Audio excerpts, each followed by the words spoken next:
হকপন্থীদের সাথে আল্লাহর দেয়া একটা বিশেষ নিয়ামত হচ্ছে একাকিত্ব। হকপন্থীদের লাইফে আল্লাহ পাকের পক্ষ থেকে একটা বিশেষ অনুগ্রহ হচ্ছে একাকিত্ব। মানে একাকিত্ব কেন নিয়ামত বললাম? কারণ একাকিত্ব মানুষকে আল্লাহ চিনিয়ে দেয়। অনেক আলেম দেখবেন যারা জেল টেল খেটে বের হয়েছেন, তারা সবাই একটা কথা বলবেন, জেলখানায় আমরা আল্লাহকে চিনেছি। সব আলেমরা এই কথা বলে যারা ওখান থেকে বের হয়ে আসে। কারণ একাকিত্ব মানুষকে গভীরভাবে ভাবায়, আল্লাহকে পাওয়ায়, আল্লাহর কাছে দোয়া করতে শেখায়, মানুষকে বোঝায় যে আল্লাহ ছাড়া কেউ নাই সাহায্য করার। তো যারা হকপন্থী হয়, একাকিত্ব তাদের বরণ করতেই হয়। এটা মাথায় রেখে পথ চলতে হবে। ইব্রাহিম আলাইহিস সালাম পথ চলা শুরু করলেন। এবার কি হলো? তিনি কি বাসা থেকে বের হয়ে সেই এলাকা, ওই নমরুদের দেশ ছেড়ে চলে গিয়েছিলেন? উত্তর না। প্রথমে তিনি চলে যান নাই। প্রথমে তিনি ওই সমাজেই থেকেছেন, থেকে দাওয়াত দেওয়ার চেষ্টা করেছেন। তিনি ওই সমাজেই থেকেছেন, থেকে দাওয়াত দেওয়ার চেষ্টা করেন, ঠিক মুহাম্মদ সাল্লাল্লাহু আলাইহি ওয়াসাল্লামের মতো। সমাজের মানুষ যখন নির্যাতন নিপীড়ন করছেন, তিনি কি শুরুতেই সমাজ ছেড়ে বের হয়ে চলে গেছেন? না, 13 বছর দাওয়াত দিয়েছেন। কত বছর? 13 বছর। তো ইব্রাহিম আলাইহিস সালাম সমাজের মানুষকে দাওয়াত দেন। কিভাবে দেন? কোরআনে এভাবে ভাষা আসছে। আমি সূরাগুলোর নাম বলে দিই, আপনারা চেক করে নিয়েন। সূরা আম্বিয়ার মধ্যে আসছে, সূরা সফফাতের মধ্যে আসছে, সূরা আনআমের মধ্যে আসছে। তো তিনি দাওয়াত দেন এভাবে যে ওয়াইজ ক্বালা ইব্রাহিম, যখন ইব্রাহিম বললেন লিআবিহি ওয়া কওমিহি, তার বাবাকে এবং তার কওমকে বললেন, মা হাযিহি তামাসিলুল্লাতী আনতুম লাহা আকিফুন, তোমরা এসব কি মূর্তির উপাসনা করো, এদের চারপাশে ঘুরতে থাকো, কি সব করো? তো তারা বলে যে নাহনু বাল ওয়াজাদনা আবাআনা কাযালিকা ইয়াফআলুন, আমরা আমাদের বাপ দাদাদেরকে দেখেছি এইভাবেই করতে। তাদের রেফারেন্স কিন্তু এটাই ছিল। কোনো দালিলিক জ্ঞানতাত্ত্বিক যুক্তি বিজ্ঞান দর্শন এখানে নাই। এখানে কি ফিলোসফিটা কি? বাপ দাদাদেরকে দেখেছি করছে। তো এটা দিয়ে আবার অনেক সময় বাংলাদেশে আবার একটা ট্রেন্ড চালু করা হয়েছে যে তোমরা দীর্ঘদিন 1200 বছর থেকে যে ইসলামটা ফলো করে আসছো ওটা ভুয়া, আমরা যেটা নতুন মডারেশন দিচ্ছি এটাই সঠিক। এই দলিল সেম না। এখানে অমুসলিমদেরকে দাওয়াত দেওয়া হচ্ছে। অমুসলিমরা বলছে যে আমরা বাপ দাদাদেরকে দেখেছি যে তারা এইভাবেই মূর্তি পূজা করতো, আমরা তাই করি। এটার সাথে কি হানাফি মাযহাবকে মিলাবেন আপনি? হ্যাঁ, হানাফি মাযহাব বাপ দাদা থেকে চলে আসে, ভুয়া, নতুন যেটা দিচ্ছি এটাই সঠিক। আস্তাগফিরুল্লাহ। তো আমরা হাত চেঞ্জ করাটাকে এখন মনে করি হিন্দু থেকে মুসলমান হইলাম মনে হয়। হাত বদল করাটাকে মনে হয় যে হিন্দু থেকে মুসলমান হয়েছি মনে হয়। গভীরে ঢোকেন, ওলামায়ে কেরামদের মানে দার্সে গিয়ে বসে গভীরে ঢুকলে বুঝতে পারবেন যে ইসলামিক স্কুল অফ থটগুলা প্রত্যেকটারই ভিত্তি আছে। এগুলোর গভীর শেকড় আছে, ভিত্তি আছে। আল্লাহ, রাসূল এবং রাসূলের সাহাবীগণ, এই তিনটাকেই মানতে হবে। আপনি যদি বলেন যে আমি সাহাবীদেরকে মানি না, খালি আল্লাহ এবং রসুলকে মানি, তাহলে আল্লাহকে রসুলকে মানতে পারবেন না। সাহাবীদের অনুসরণ না করলে রসুলকে ফলো করতে পারবেন না। তো ওইটা আজকের ইস্যু না, এটা ফিকহি অনেক ব্যাপার, গভীর ব্যাপার, এটা অন্যদের কথা হবে। এই দলিল আর এই দলিল কিন্তু সেম করা যাবে না। আবার যে আমরা বাপ দাদা থেকে দেখে আসছি তোমরা নামাজ এইভাবে পড়ো, এই নামাজ ওই দলিল চলবে না, আমারটা ঠিক, এটা ঠিক না। নামাজ যেটা পড়ে আসে তারা এটা ঠিক আছে, এর প্রত্যেকটা দলিলের মধ্যে অথেন্টিসিটি আছে। এরকম করে সমাজে ফিতনা ছড়ানো ঠিক হবে না, বিভ্রান্তি ছড়ানো ঠিক হবে না। এখন আসলে ইব্রাহিম আলাইহিস সালামকে কি আনসার দিচ্ছেন? আমরা আমাদের পিতা মাতাদেরকে দেখেছি, বাপ দাদাকে দেখেছি এরকম তাওয়াফ করতে, মূর্তির চারপাশে পূজা করতে, নজর দিতে। তো ইব্রাহিম আলাইহিস সালাম বলছেন যে হাল ইয়াসমাউনাকুম, এই মূর্তিগুলো কি তোমাদেরকে শুনতে পারে? ইস্তাদউন, যখন তোমরা একে ডাকো। হাল ইয়ানফাউনাকুম, তোমাদের কোনো উপকার আসতে পারে? আও ইয়াদুররুকুম, তোমাদের কোনো ক্ষতি করতে পারে? তার দলিলগুলো কিন্তু অকাট্য। ইব্রাহিম আলাইহিস সালামের দলিলগুলো কিন্তু এখানে, যুক্তিগুলো কিন্তু অকাট্য। আসলে কি সে শুনতে পারে? আসলে কি সে দেখতে পারে? আসলে কি সে তোমার উপকার করতে পারে? তাদের কিন্তু কিছু বলার নাই এখানে। তারা বলছে বাল ওয়াজাদনা আবাআনা কাযালিকা ইয়াফআলুন, আমাদের পিতা মাতা বাপ দাদাদেরকে দেখেছি এইভাবেই করতে। ইব্রাহিম আলাইহিস সালাম বলছেন যে ইন্নাকুম আনতুম লাফি দালালিম মুবিন, তোমরা তো সুস্পষ্ট বিভ্রান্তির মধ্যে আছো তাহলে। তো এরকম আরও অনেক আয়াত আছে। ওয়াইন্না মিন শিআতিহি লা ইব্রাহিম, ইয জাআ রাব্বাহু বিকলবিন সালিম ইয ক্বালা লিআবিহি ওয়া কওমিহি মাযা তা'বুদুন, তোমরা কিসের ইবাদত করো? আইফকান আলিহাতান দুনাল্লাহি তুরিদুন, তোমরা কি আল্লাহ সম্পর্কে মিথ্যা মিথ্যা মিথ্যা আরোপ করতে চাচ্ছ?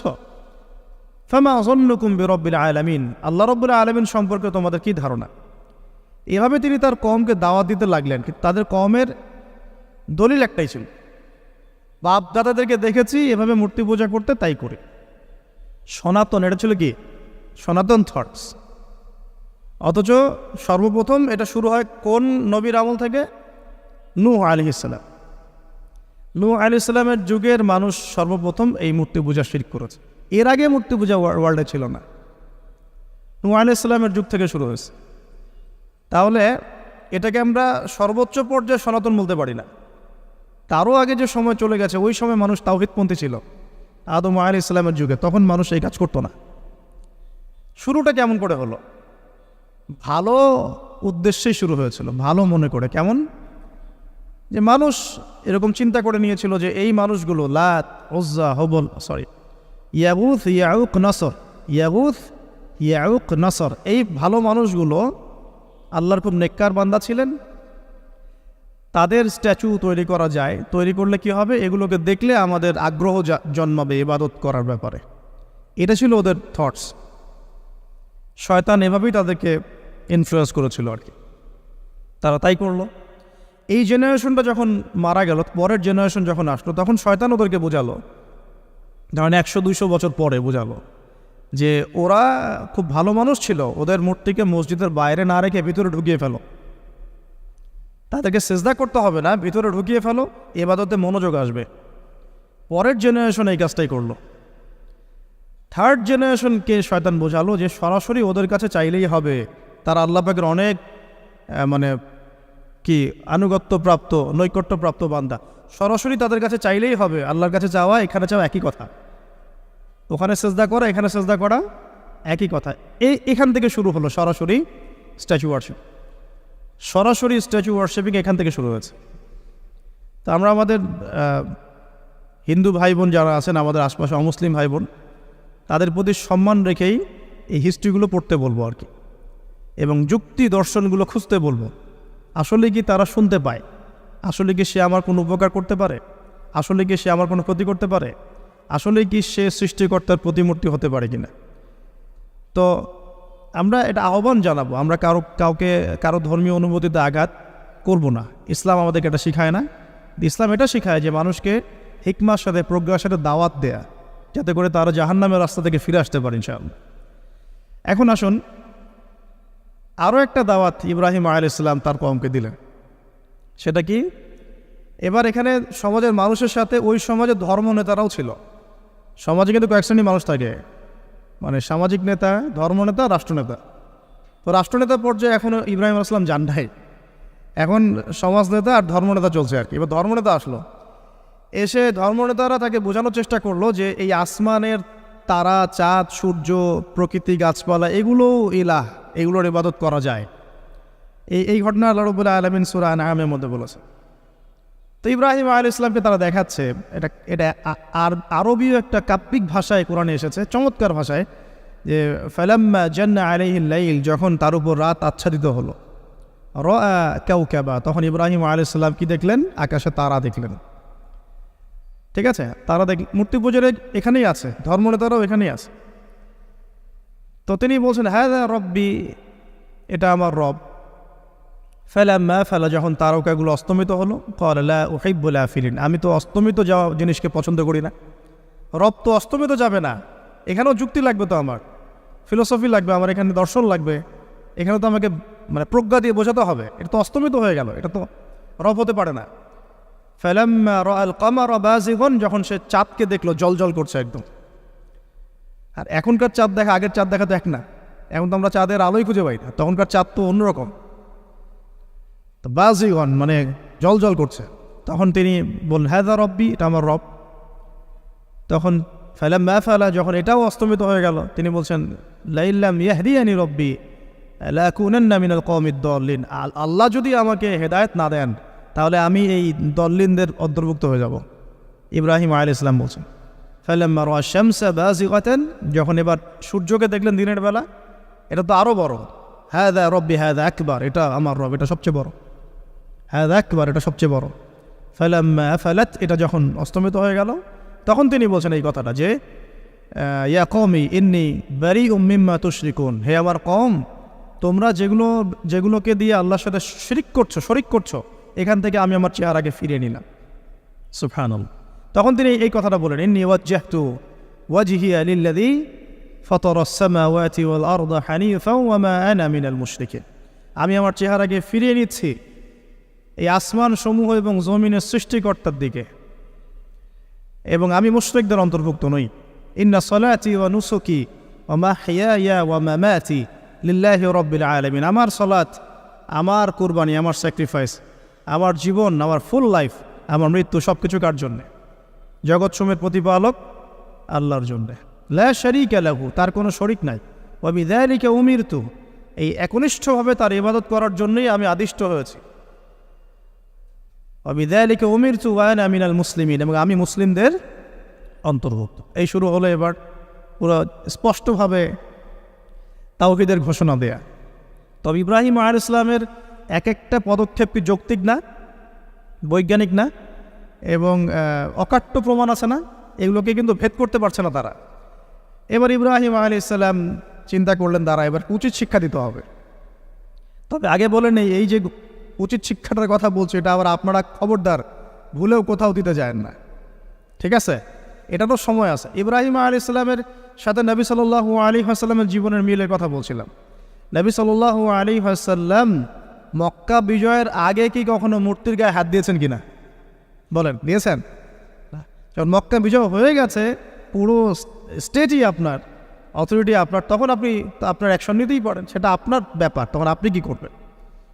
মুহাম্মদ সাল্লাল্লাহু আলাইহি ওয়াসাল্লাম কাবা ঘরে ঢুকে তখন মূর্তি ভেঙেছেন এবং বলেছেন ওয়াকুল জাআল হক ওয়া যাকাল বাতিল ইন্নাল বাতিলা কানা যাহুকা, তাই না? তো ইব্রাহিম আলাইহিস সালাম এবার শিক্ষা দেওয়ার চিন্তা করছেন। তিনি বলছেন যে যখন এরা মেলাতে যাবে, ওই উৎসবে যাবে, তখন আমি এদেরকে দেখে নিব। এটাও কুরআন চমৎকারভাবে বলেছে যে ইয ক্বালা লিআবিহি ওয়া কওমিহি মাযা তা'বুদুন আইফকান আলিহাতান দুনাল্লাহি তুরিদুন ফামা যান্নুকুম বিরাব্বিল আলামিন। হ্যাঁ, ফারাগা ইলা আলিহাতিহিম ফাকালা আলা তা'কুলুন। ইব্রাহিম আলাইহিস সালাম এবার যখন ওরা মেলায় চলে গেছে, যাওয়ার আগে আবার ইব্রাহিম আলাইহিস সালাম বলছিলেন যে ইন্নী সাকিম, আমি হচ্ছি অসুস্থ। আমি কি অসুস্থ? নাযারা নাযরাতান ফিন নুজুম, ইব্রাহিম আলাইহিস সালাম রাতের বেলা আকাশের দিকে তাকালেন একবার, তাকিয়ে ওদেরকে বললেন যে ইন্নী সাকিম, আমি অসুস্থ। এটা কৌশল, আমি অসুস্থ, এটা কৌশল। তো এই কৌশল আবার সব জায়গায় ঘাটাতে যায় না। তো এবার যখন তারা চলে গেল, ফারাগা ইলা আলিহাতিহিম ফাকালা আলা তা'কুলুন, এবার তিনি ওই মূর্তিগৃহ যেটা ওদের, ওখানে ঢুকে বলছেন যে আলা তা'কুলুন, তোমাদের কি হলো, খাচ্ছ না কেন? কাদেরকে বলছে এই কথা? মূর্তি, খাচ্ছ না কেন? আলা তা'কুলুন। ফারাগা ইলা আলিহাতিহিম ফাকালা আলা তা'কুলুন মা লাকুম লা তানতিকুন, কি হলো, কথা বলছো না কেন? মা লাকুম লা তানতিকুন, কি হলো, কথা বলছো না কেন? এবার ফারাগা আলাইহিম দরবাম বিল ইয়ামিন, এবার ইয়ামিন মানে ডান হাত, ডানাতে যা পেয়েছিলেন আর কি, তা দিয়ে সবগুলোকে ভেঙে চুরমার করে ফেলছে। ব্যাস, এবার ওরা যখন আসলো, এসে বলছে যে আনতা ফাআলতা হাযা বিআলিহাতিনা ইয়া ইব্রাহিম, হে ইব্রাহিম, তুমি কি আমাদের উপাস্যদের সাথে এই কাজ করেছ? ইব্রাহিম বলছেন লা, না, বাল লা আসলে কোরআনে নাই, আমি নিজের মতো করে বললাম আরবি বলতে বলতে। বাল ফাআলাহু কাবীরুহুম হাযা, বরং এই বড়টা এই কাজ করছে, এর মধ্যে সবচেয়ে বড় যেটা আছে এই ব্যাটার কাজ, আমি করি নাই, আমি তো করি নাই।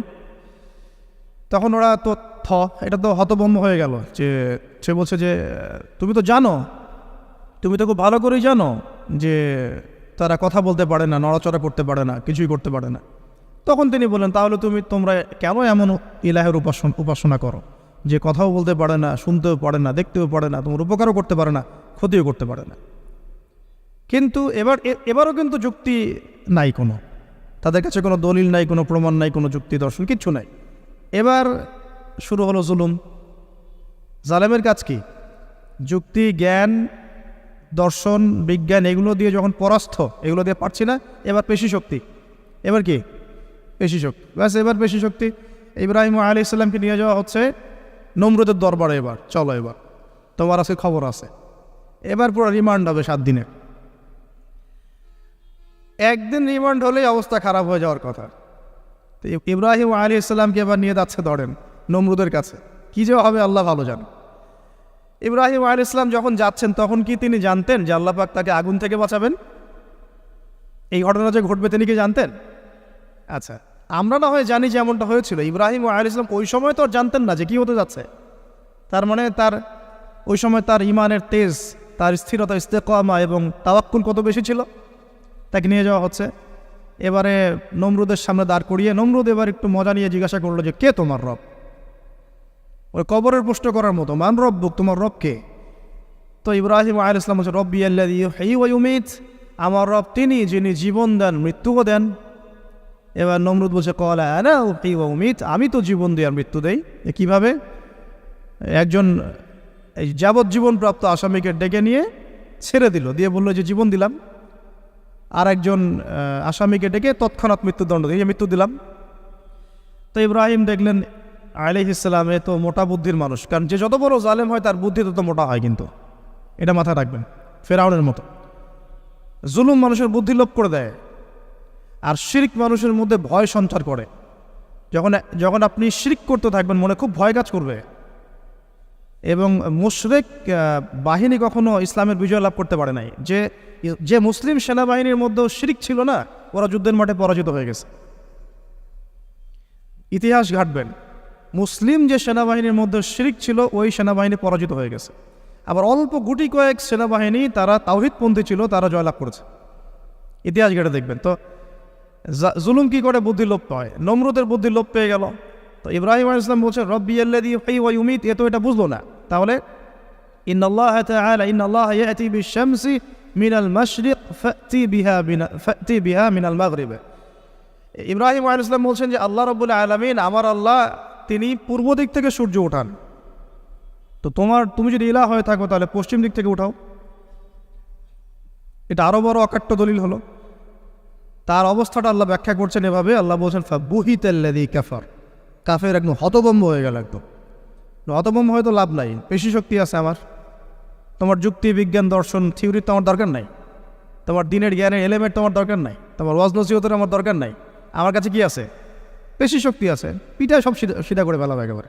ব্যাস ইব্রাহিম আলাইহিস সালামের জন্য বলছে হাররিকুহু ওয়ানসুরু আলিহাতাকুম, একে জ্বালায় দাও, পুরায় দাও, একে জ্বালায় পুরায় দাও, তোমাদের ইলাহদেরকে সাহায্য করো।